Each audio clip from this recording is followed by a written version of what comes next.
Thanks for joining us. I'm Matt Lorch. And I'm Marnie Hughes. It is a huge mess with a lot of damage left behind after a SWAT team removes Occupy protesters from a Seattle home. They took over that vacant home around Thanksgiving and just covered it in graffiti. The owner tells us it's taken him months and a court order to get them out. And I experienced that aggressive resistance firsthand.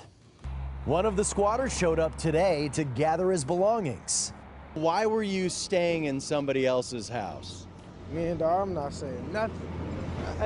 I think that's a legitimate question. I mean, the person who owns Why are you this. staying in somebody's house? That's not yours. I'm renting a house. But it's not yours. Why are you staying But there? I'm paying to live there. It don't matter. I'm talking about as in America.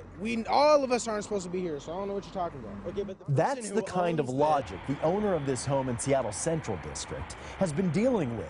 And this is what that man and other Occupy Seattle squatters left behind.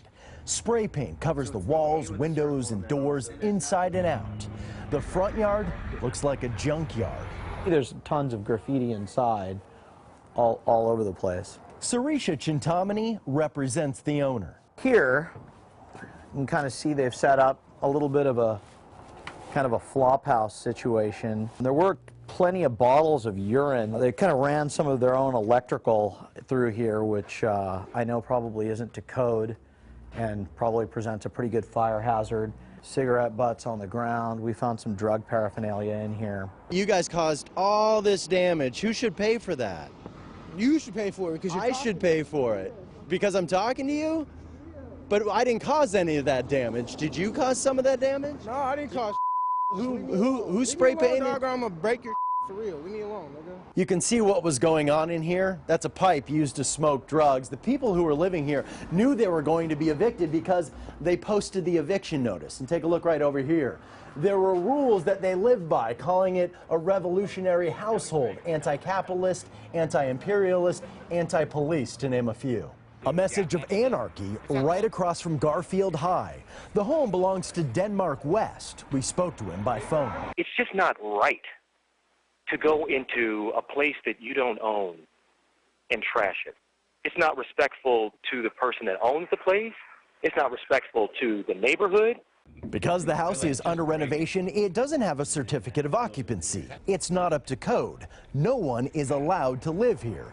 When code enforcement began threatening the owner with fines, he contacted the squatters. They called him, you know, a one-percenter.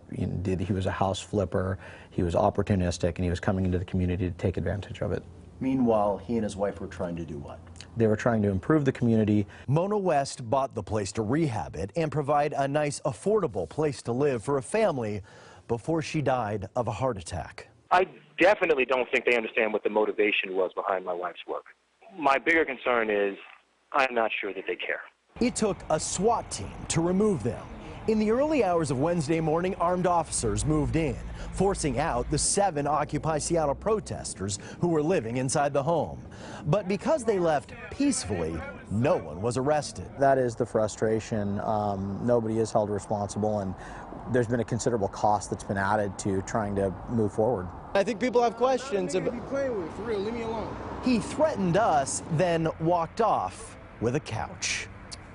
And despite the tens of thousands of dollars in damage, the owner isn't looking to go after them financially. It doesn't sound like he's even going to press charges. He's just happy to finally have those occupiers out of that home.